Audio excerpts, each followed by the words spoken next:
Retrouvez le flash d'information spécial Israël, présenté par Laura Sahin. Bonjour à tous et bienvenue dans votre édition spéciale en direct d'Israël. Nous sommes le mercredi 31 janvier et voici les titres de cette édition. 117e jour de guerre ici en Israël et 3 missiles ont été tirés depuis la Syrie dans des zones inhabitées du Golan dans le nord du pays. Une situation, je vous le disais hier, extrêmement tendue. Le ministre de la Défense Yoav Gallant a même confirmé une potentielle opération militaire alors qu'un règlement politique semble désormais impossible. 138 otages israéliens sont toujours retenus entre les mains des terroristes du Hamas. Des responsables égyptiens affirment qu'un accord pourrait être conclu dès la semaine prochaine. Les femmes, les enfants et les personnes malades ou blessées seraient prioritaires selon cet accord. Les otages qui sont bien sûr honorés partout dans le pays, ici à quelques kilomètres seulement de la bande de Gaza, l'endroit même du massacre du festival Nova pour la paix est devenu un lieu de recueillement. Des centaines de jeunes Israéliens majoritairement âgés de moins de 30 ans y ont perdu la vie quand d'autres ont été kidnappés. Hervé Martin, journaliste au journal Le Canard Enchaîné, nous fait part de son émotion. C'est très paradoxal. Parce que la nature est belle, il y a des prairies, il y a des fleurs, il fait beau, et pourtant c'est un lieu de massacre. Et on est ramené à la réalité quand on voit quelques plaques où sont tombées des victimes, avec le nom de la victime, et surtout la date de naissance. 2001, 2002, 2003, 2005, voilà. C'est là que cette date de naissance, elle signe vraiment l'horreur de ce qui s'est passé ici. Dans ce lieu où les photos des victimes sont posées à même le sol comme dans un cimetière, des dizaines d'arbres sont plantés chaque jour pour honorer la mémoire des personnes assassinées. Franck Tapiro, publiciste français et militant de la cause israélienne, a lui aussi pris part à cet hommage. Déjà arrivé sur ce terrain qu'on a tellement vu dans les médias et de le voir en vrai, de voir cette terre apaisée alors qu'il y a quelques semaines encore c'était l'endroit d'un des plus grands massacres de l'histoire du peuple juif. C'est vrai que ça fait une émotion qui est inouïe, indescriptible. Et le symbole aussi que le KKL nous permet de faire, c'est qu'au lieu de se recueillir devant une tombe, on creuse pour planter un arbre. On creuse pour commémorer finalement la vie, pour faire en sorte que ce soit jamais la mort qui l'emporte, mais que ce soit la vie qui est toujours le dernier mot. Et c'est le symbole magnifique d'avoir pu planter un arbre pour toutes ces victimes, et chacun de nous en plante un aujourd'hui, pour se dire, voilà, c'est la vie qui doit toujours l'emporter, la vie gagnera toujours. Donc c'est vrai qu'en termes de commémoration, plutôt que d'être devant un cimetière, on est devant une rangée d'arbres qui sont en train de pousser, et on a la chance de pouvoir les planter. Donc c'est vrai qu'on repart de là, je pense, avec une émotion et un sentiment beaucoup plus positif que celui de venir pour uniquement commémorer des massacres qui ne sont même pas descriptibles. Le traumatisme, voilà ce que doit affronter le peuple israélien 117 jours après le 7 octobre. Une maman de Sderot qui habite désormais dans un hôtel de Tel Aviv nous raconte ce qu'elle a vécu au matin du 7 octobre. Des gens ont essayé d'ouvrir ma porte d'entrée.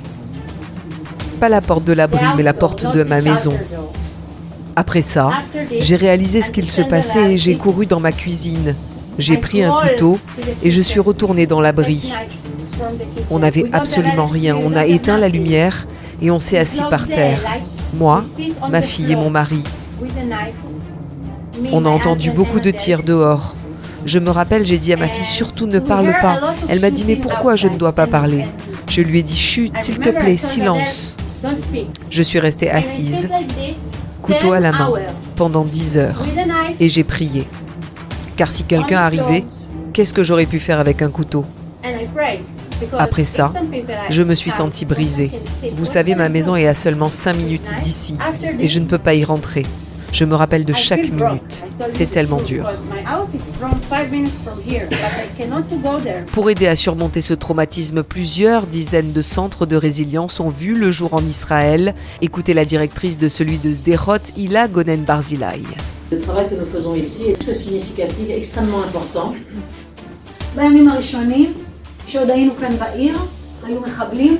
Alors, les premiers jours, il y avait encore des terroristes qui étaient ici et il a fallu s'occuper des habitants de Sderot et leur apporter de l'aide, notamment face à ces traumatismes qu'ils ont vécus. Alors, depuis que le gouvernement a décidé de faire évacuer la ville de Sderot, eh bien, nous avons décidé de mettre en place des centres de résilience non seulement à Sderot, mais partout en Israël. Il faut savoir que זה היה נורא מפחיד. le 7 octobre n'est pas comme n'importe quelle guerre, c'est comme la guerre d'indépendance en fait, où on croyait qu'Israël ne se sortirait pas et que ce serait la fin de ce pays.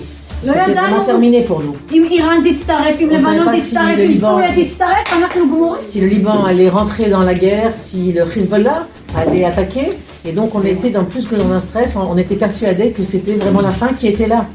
150 000 personnes ont été déplacées depuis le début de la guerre en Israël, une vie dans des hôtels qui causent de nombreux dégâts psychologiques.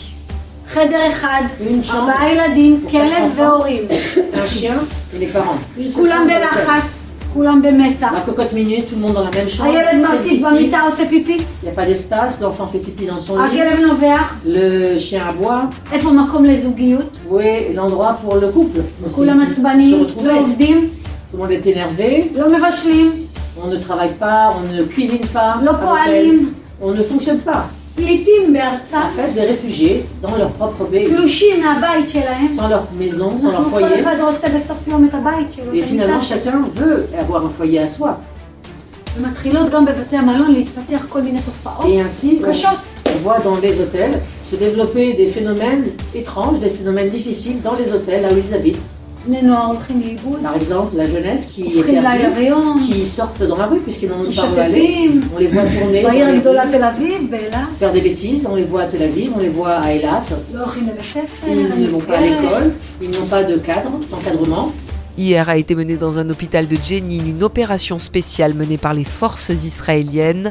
Le terroriste a planifié une attaque semblable à celle du 7 octobre contre des implantations de Cisjordanie.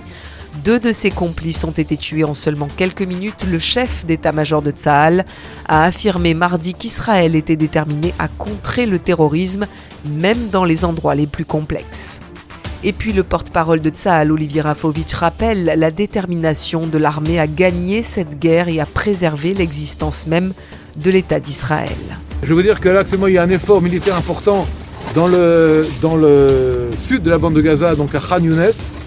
Des milliers de terroristes ont été éliminés par Tsahal depuis maintenant quelques jours. L'effort continue. Il y a encore des efforts importants dans le centre. Et là, on est dans le nord. Et dans le nord de la bande de Gaza, on entend également le bruit de notre artillerie, de tanks, également d'avions de combat ou d'hélicoptères. Il y a encore des forces du Hamas qui sont déconnectées des chaînes de commandement et de contrôle.